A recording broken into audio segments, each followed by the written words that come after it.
Olá pessoal, estamos de volta com mais um vídeo. Desde já, muito obrigado aí por sua presença do outro lado, ok? Então, nesta oportunidade, vamos falar um pouco sobre Jó, esta lição aqui, ok? Este grande personagem bíblico que viveu numa época incerta, desconhecida,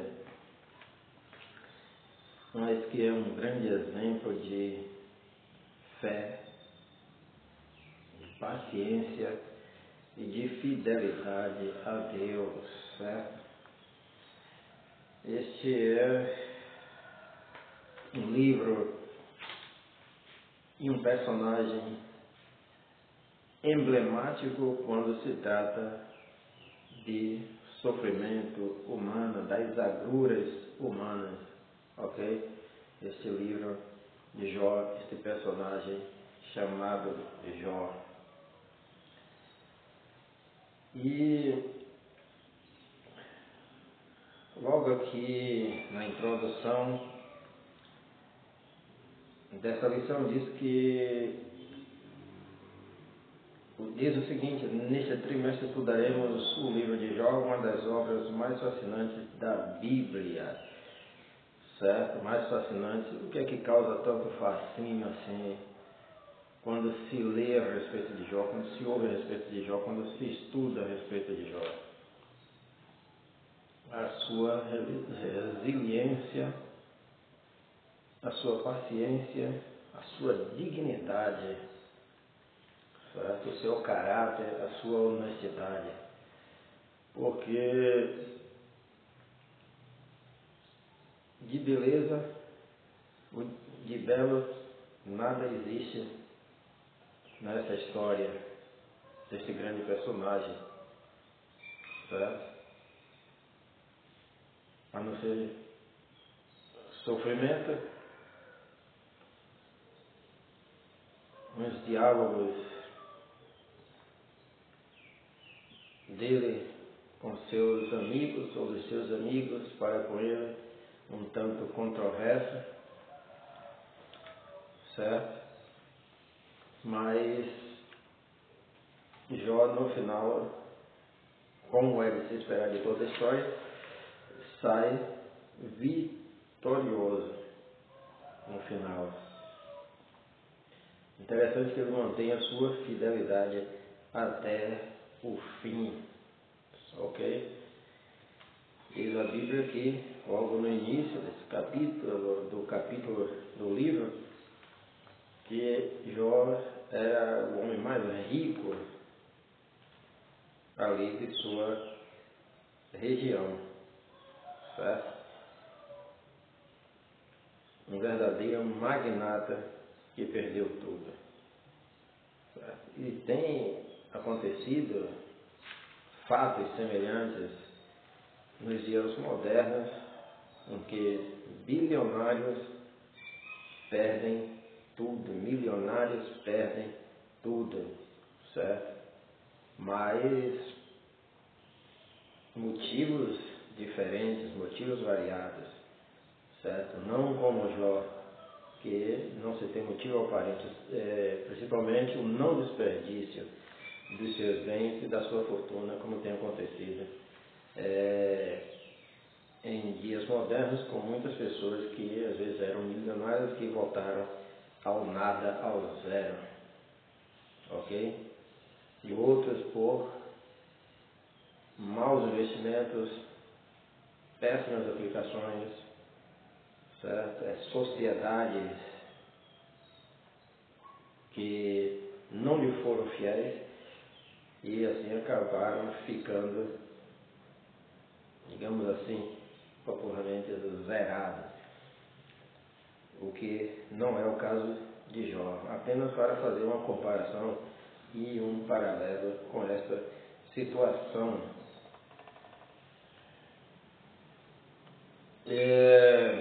Autoria, local e data do livro de Jó, certo? Esse tópico primeiro. E o subtópico primeiro, o autor de Jó, é incerto, certo? Vale salientar isso. Existem várias conjecturas a respeito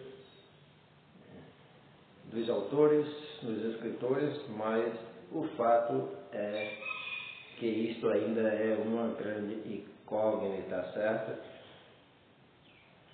Quem escreveu o livro de Jó é motivo de longo debate, ou longos debates. As opiniões passam por Moisés, Eliú, Salomão, Ezequias, Isaías e até mesmo Esdras.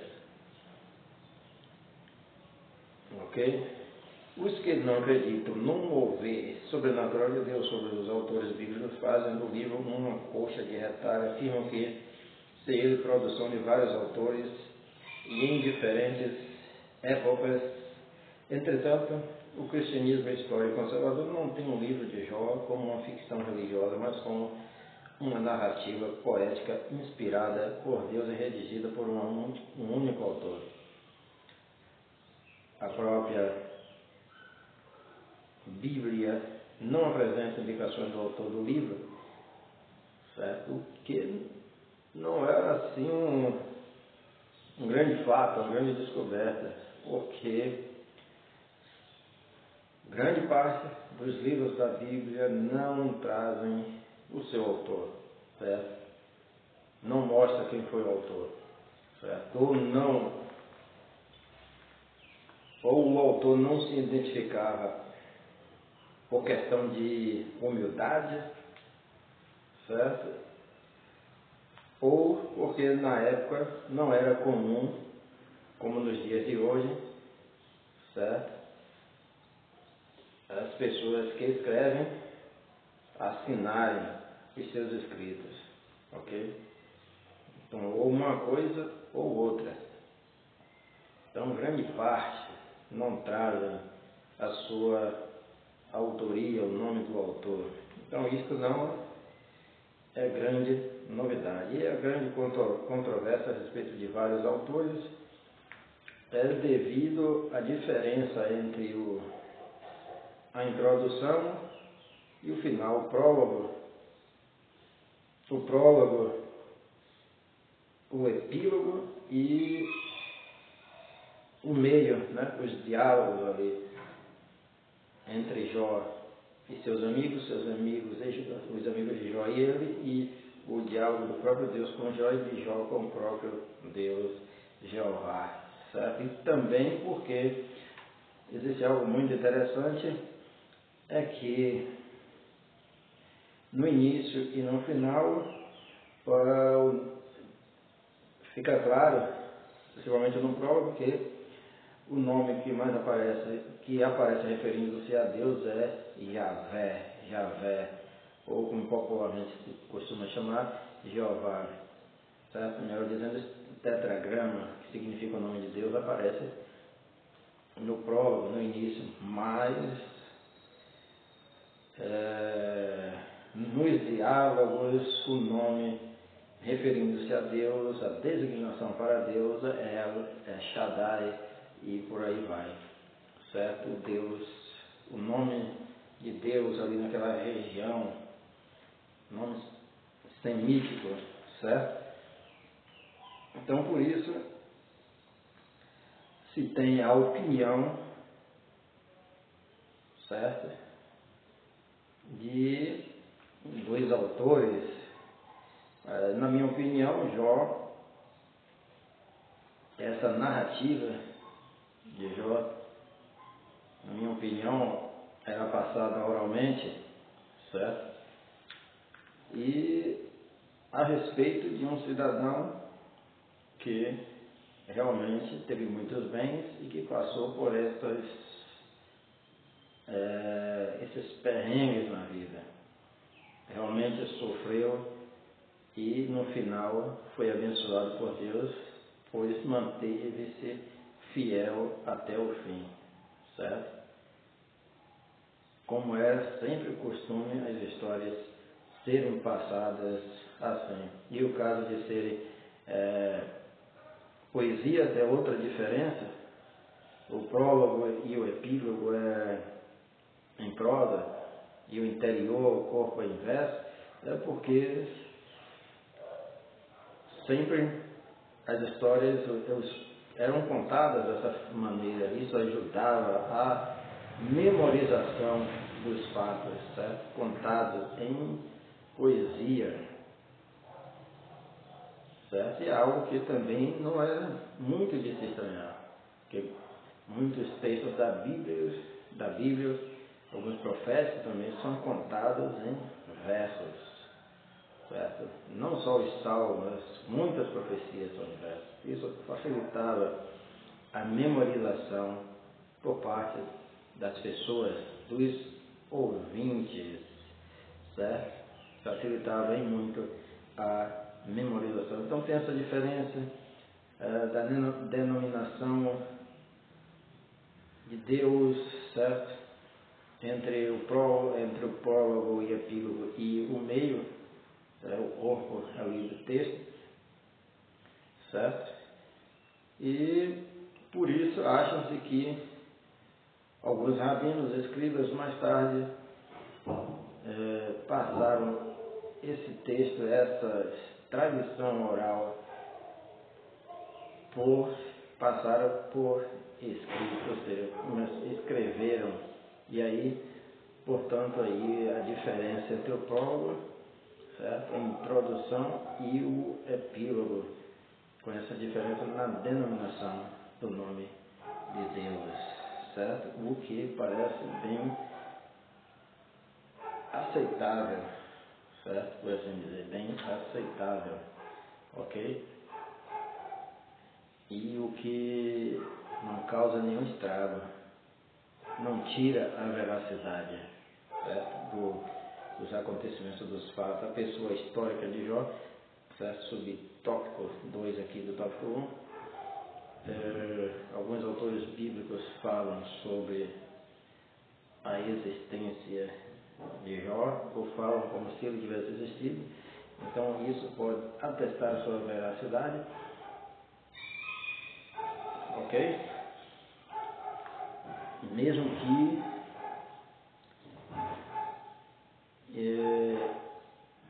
esta seja uma coisa, seja uma indagação, uma declaração que não ateste veracidade. Porque os pregadores, os oradores, certo? Sempre citam exemplos de personagens fictícios para trazer uma mensagem, certo? De esperança, de amor, de encorajamento, de fé, de paciência, de resiliência, de fidelidade, certo? Para os seus ouvintes. Isso é muito, muito comum, certo? Então você dizer que não, Jó existiu porque certo escritor bíblico diz que ele existiu, como Ezequiel 14:14, e temos Tiago 5:11, tá? Não faz muito sentido, porque pode ter existido como pode não ter existido, certo? Estar tomando apenas um exemplo de um personagem fictício para trazer uma mensagem de esperança, de amor, de paz, de resiliência, de fidelidade para os seus ouvintes. Isso é muito comum entre os oradores, entre os escritores, certo? E isso não pode ser taxado de que verdadeiramente o plano existiu porque determinado orador falou, determinado escritor citou. Não, pode ser apenas uma citação para trazer ali uma grande mensagem. Agora você me pergunta, você acredita? Sim, eu acredito que existiu. Mas eu estou dizendo que esta declaração não pode ser tomada como fato, como linha mestra, certo? Em relação a certos acontecimentos. Quem nunca citou pastor aí de carreira há muitos anos, ou pregadores itinerantes, quem nunca citou um personagem fictício da literatura, seja brasileira ou seja estrangeira, quem nunca citou um grande exemplo, um personagem de grande exemplo para trazer uma mensagem? certo? Para trazer uma mensagem de esperança, de fidelidade. Às vezes, muitas vezes até citou o oposto e o fim que tal personagem levou para trazer também a mesma mensagem para mostrar o quanto se deve ter cuidado, os seus ouvintes devem ter cuidado.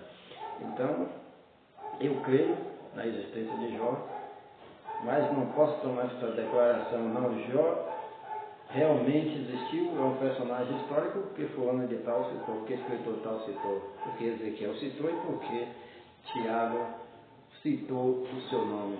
Eu não vou por esse caminho, eu creio, certo? Mas não posso fazer disto aqui a base da minha crença. Eu creio porque simplesmente eu creio. Como disse certa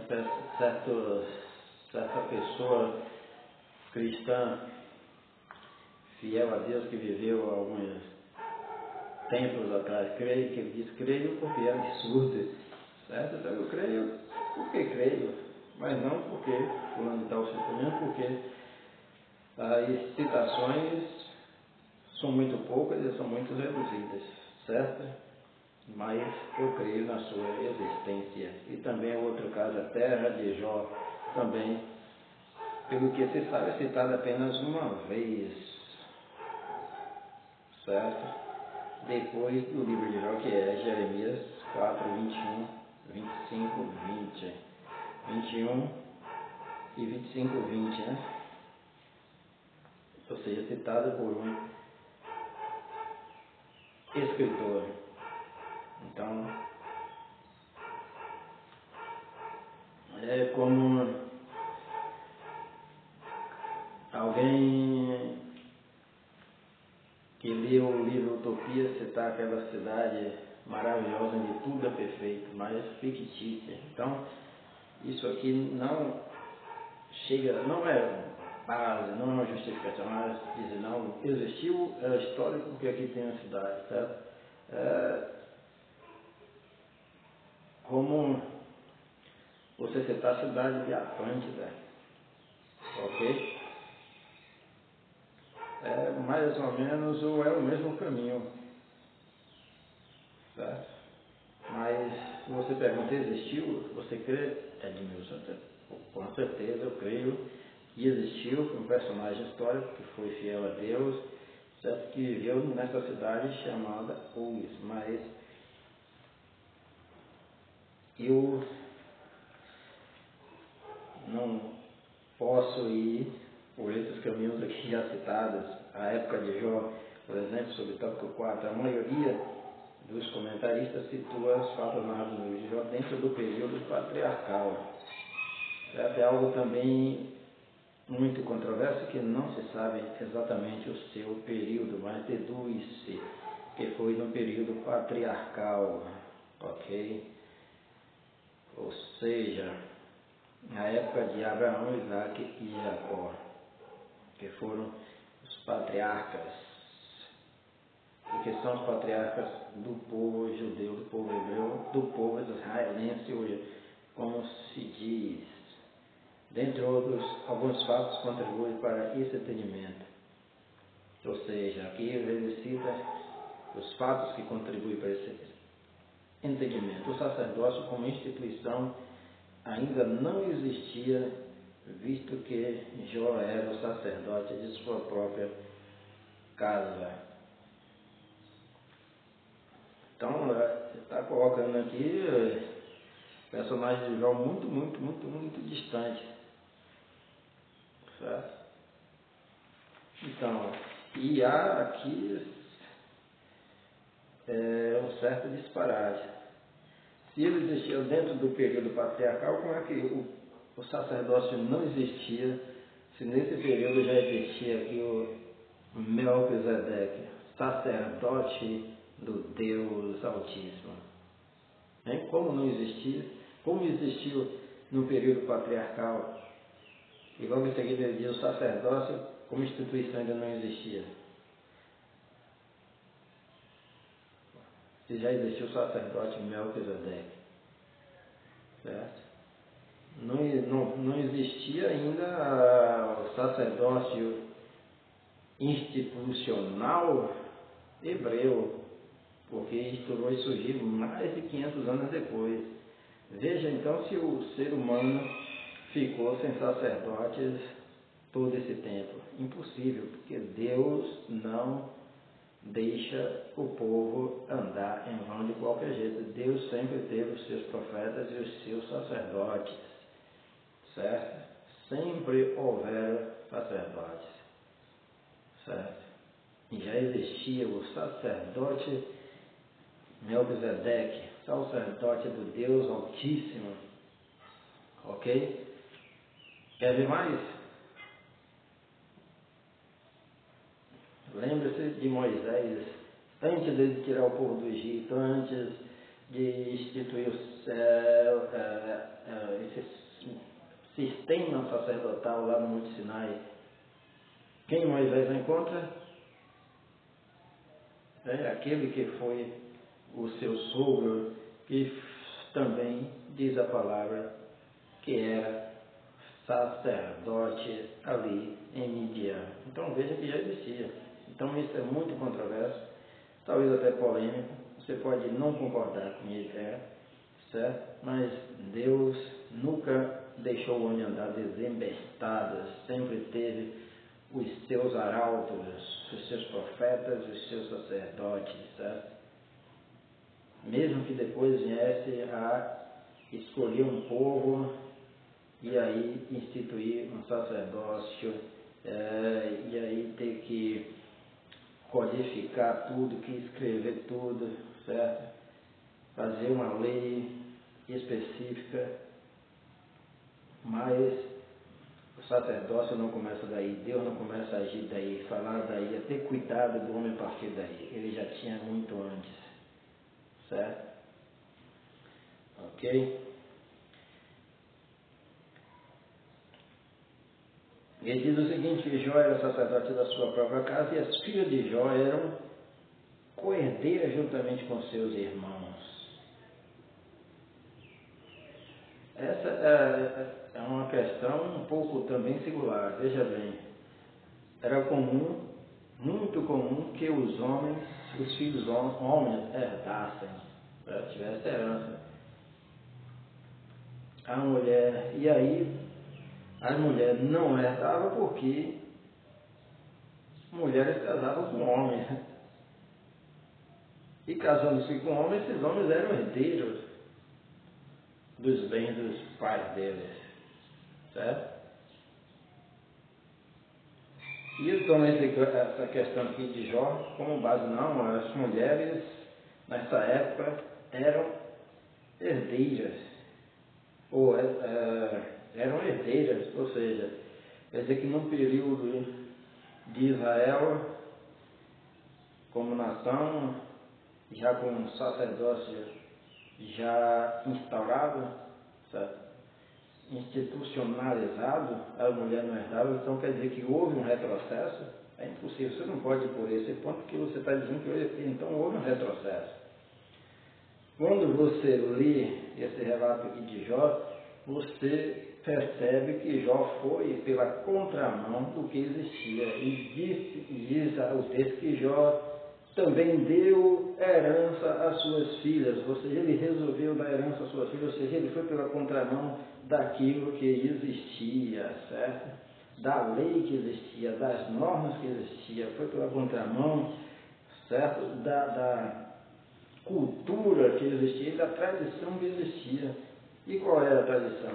De dar herança somente para os filhos, certo? É por isso que o texto é claro, certo? Ele também deu herança às suas filhas, ou seja, não era um costume comum, não existia esse costume, não existia essa moda, essa maneira de repartir herança, certo? Você está entendendo? E ele foi justamente pela contramão. Se você dizer, o livro de Jó é antigo, é um personagem certo, antiquíssimo, não se pode localizá-lo no tempo, tudo bem, E eu vou dizer, as filhas de Jó eram coerdeiras juntamente com seus irmãos nessa época. Ou seja, quando vem a lei judaica, então o que acontece? Houve um retrocesso? Não houve um retrocesso, jamais, certo?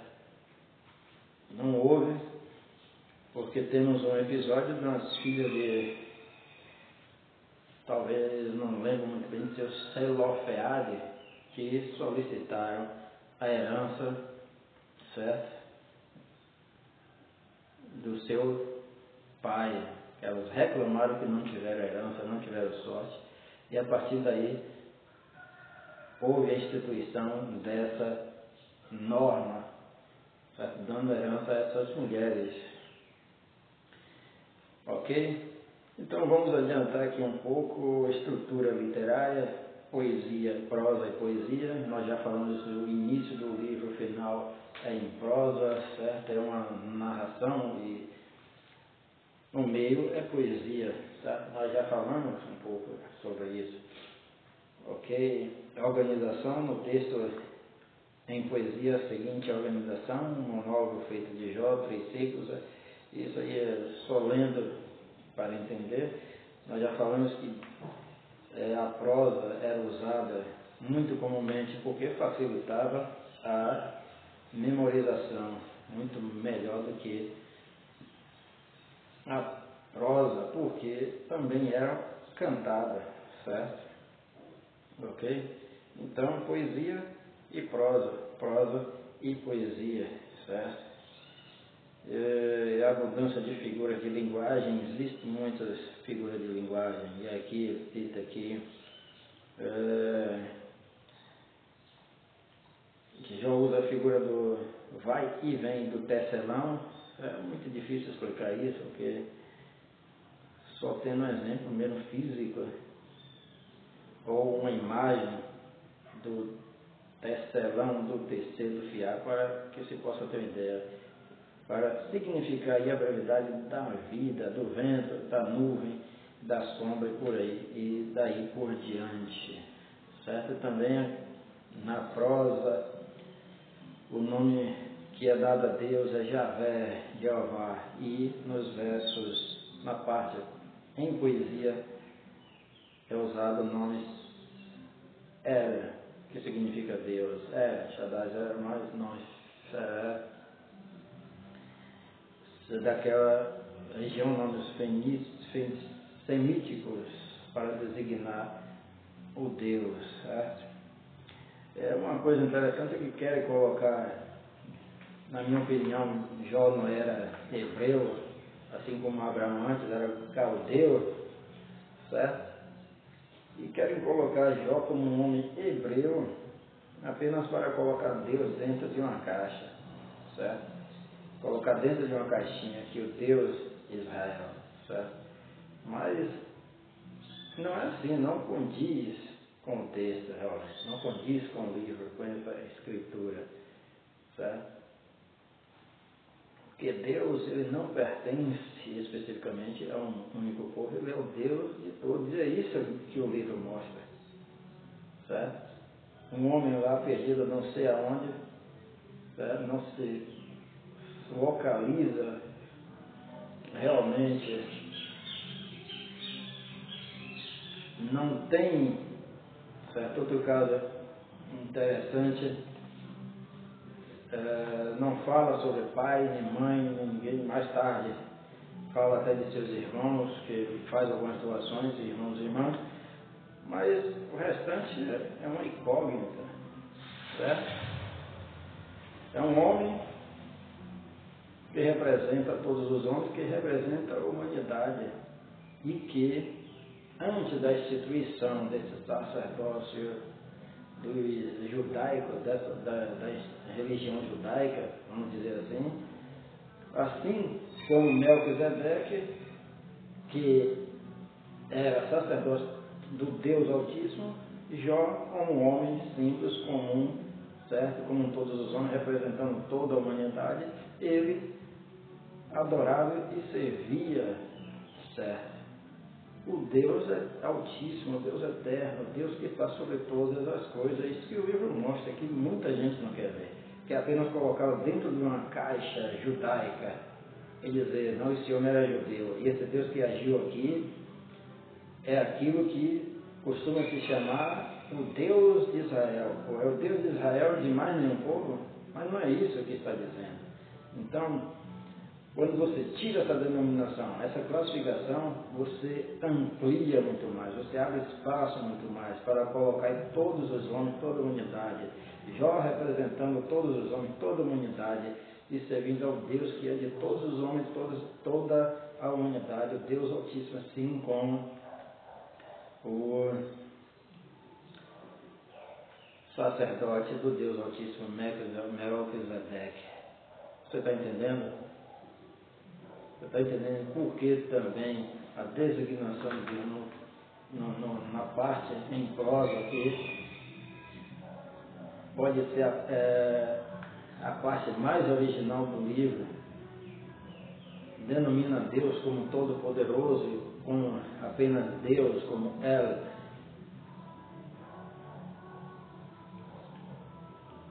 Então, eu acho que não estou dizendo nada demais, talvez alguém fique chateado, talvez alguém não concorde, mas esta é a posição. Jó, representante da humanidade, não é representante de um judeu, certo? De um israelita, de um hebreu, de um israelense, é representante da humanidade inteira, certo?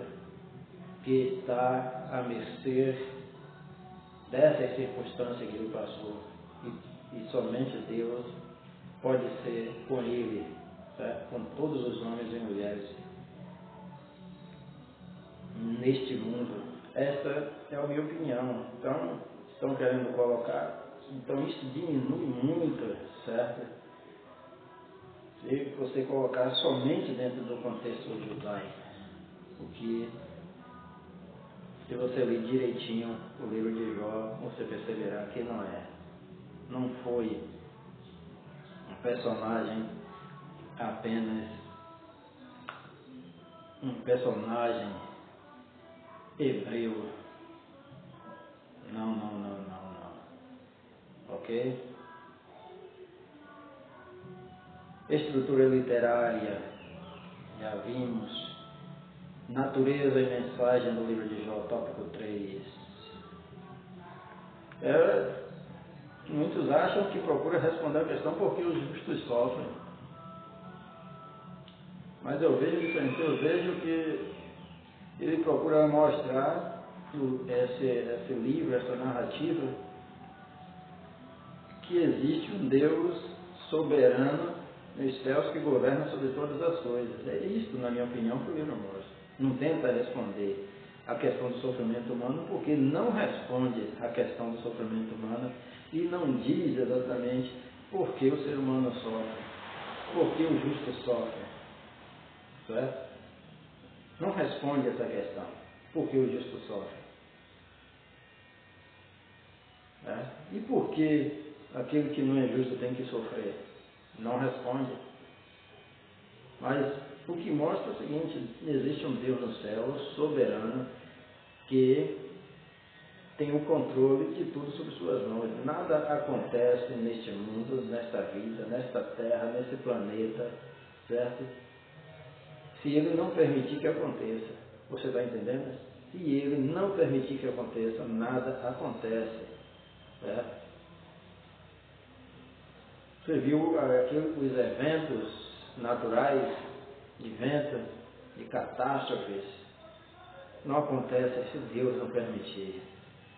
Satanás causou, mas quem permitiu foi Deus. Então, os ladrões que assaltaram, que roubaram tudo, depois a questão da doença, o poder sobre o corpo humano, sobre o ser humano, não tem como acontecer sem a permissão de Deus, certo? Não tem de maneira nenhuma, porque Ele tem um controle em sua mão, certo? Isso mostra logo no início do capítulo, logo no prólogo, certo? Nada acontece sem a permissão de Deus, ou sem a autoridade de Deus, sem que Deus consinta, certo? E agora, porque Deus permite que o homem como Jó sofra? Também é algo que não responde, o que deixa claro aí a fidelidade, certo, de Jó. Mas por outro lado, algo que muita gente não vê, que a gente não vê, porque às vezes nós lemos rápido demais o texto, não lemos meditando, porque existe algo muito importante, certo? No ser humano, que é a alma, certo? E aí eu digo o seguinte: existe doença pior do que a da alma, o psique, o psicológico na mente. O que foi que Deus disse? Não toque na sua alma, certo? Não toque na sua alma. E aí vemos o grande amor de Deus. Não toque na sua alma, não toque na alma de Jó, não toque na alma do meu servo. Você está entendendo? E no final, tudo saiu vitorioso. E Satanás sempre está questionando a Deus a respeito dos seus servos, certo? Até quando este servo vai se manter fiel a ti? Está entendendo? Até quando?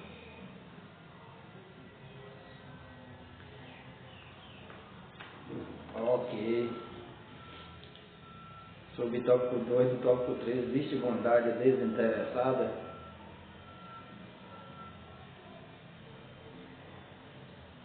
Para muitas pessoas, qualquer prática religiosa não passa de barganha.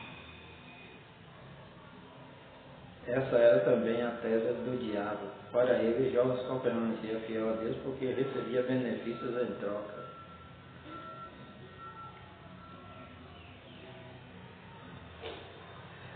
Ou seja, é aquela questão que muitos dizem também hoje, né?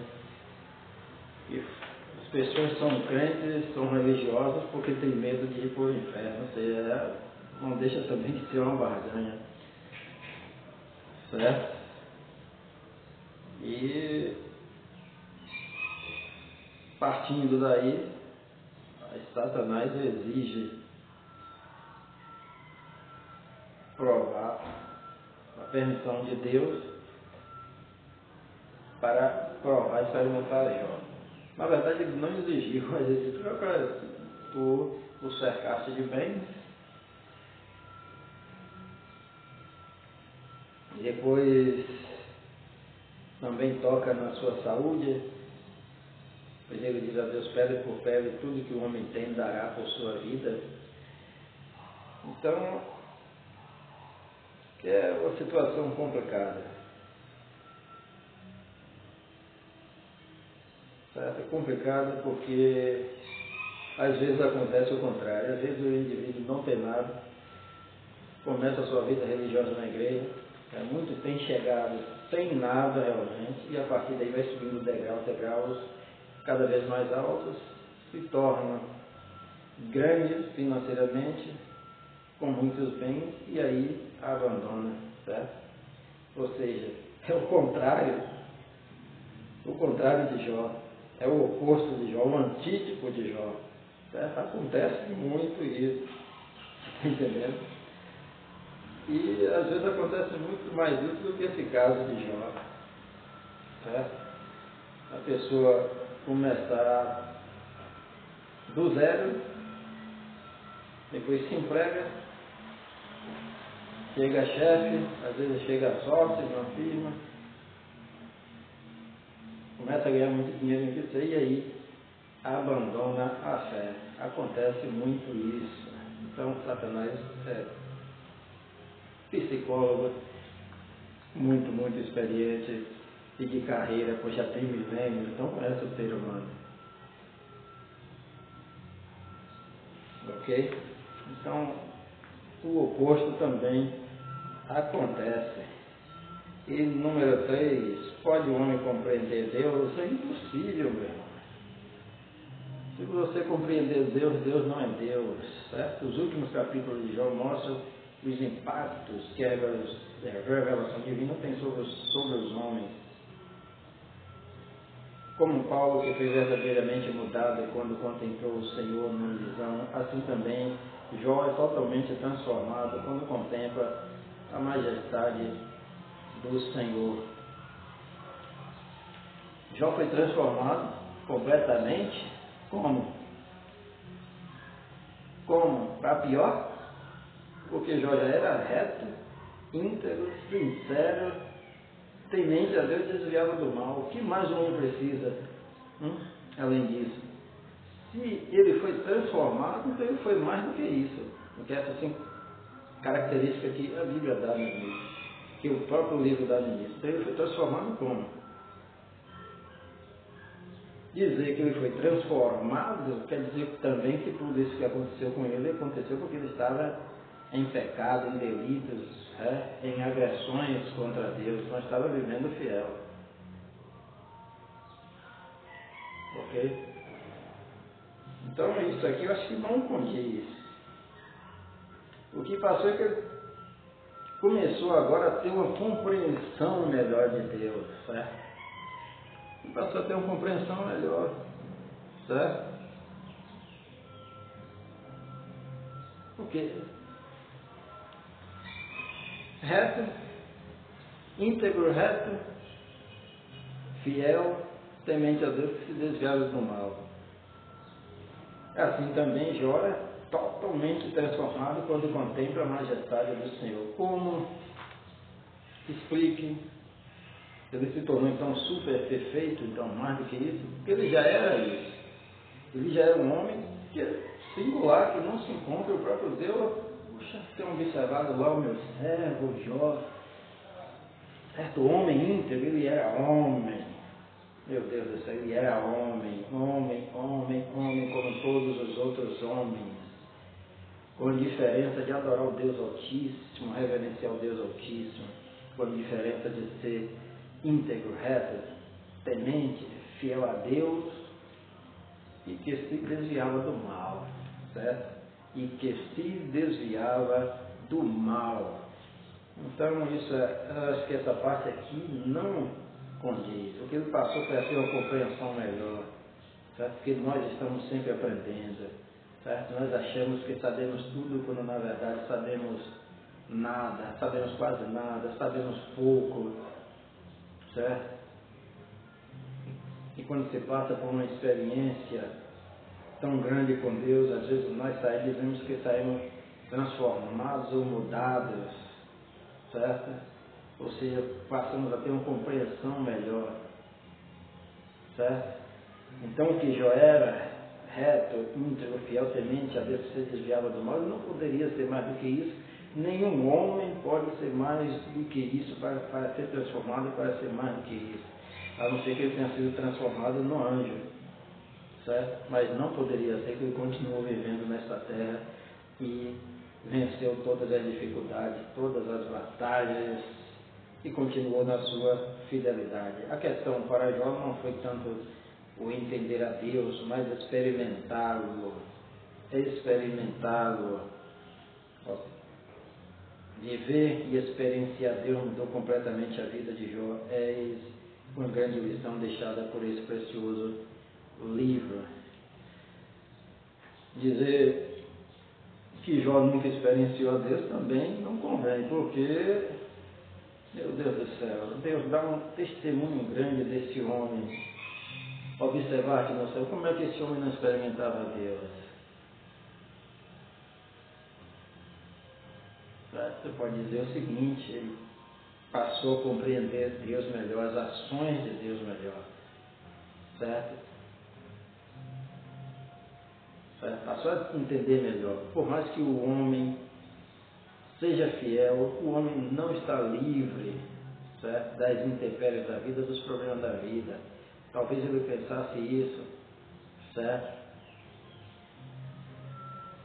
E ele mesmo faz as suas declarações, as coisas que ele fazia, as ações que ele fazia, o órfão que ajudava, a viúva, cobria o nu, alimentava o faminto. Não poderia ser. Que transformação esse homem teve depois desses episódios para ser melhor do que isso? É impossível um homem ser melhor, ter mais do que essas características. É impossível, porque até Deus se admirou.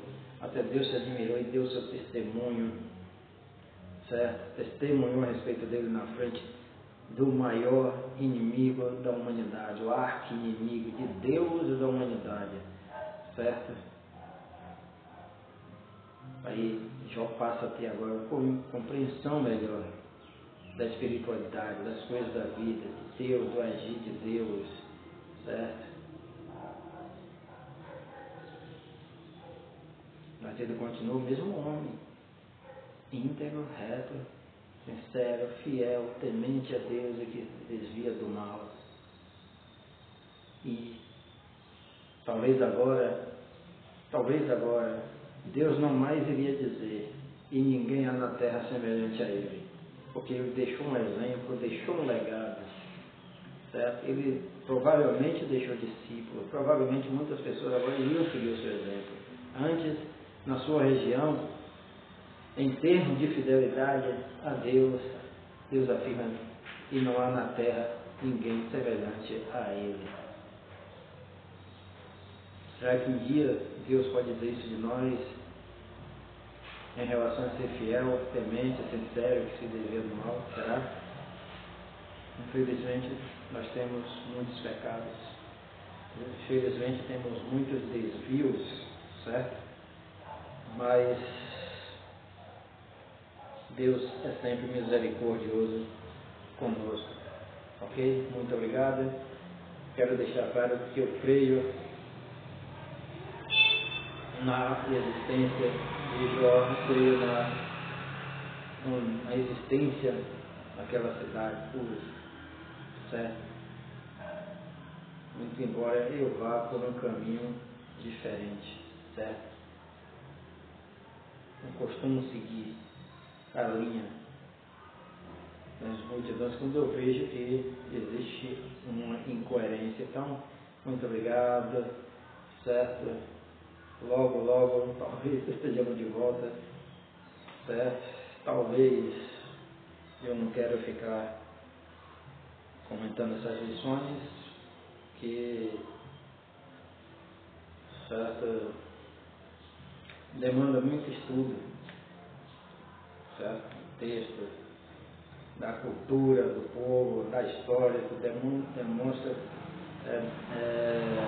requer muito estudo, certo? Mas é isso aí. Espero que esta lição sirva de alguma forma para vocês que estão a nos escutar, a nos ouvir nesse canal. Esse é o seu canal Academia Alto Carbono, certo? Clique aí, se inscreva, por favor, deixe o seu like, comente,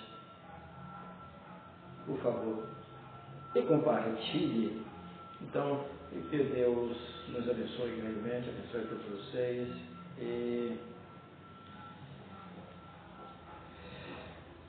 as críticas estão aceitas também, certo? As críticas também são aceitas, ok? Acho que não posso escrever nada no quadro e gravar, porque está aparecendo invertido, certo? E essa é uma situação que eu tenho que resolver aqui no celular, ok? Bye bye, tchau, beijos, bye.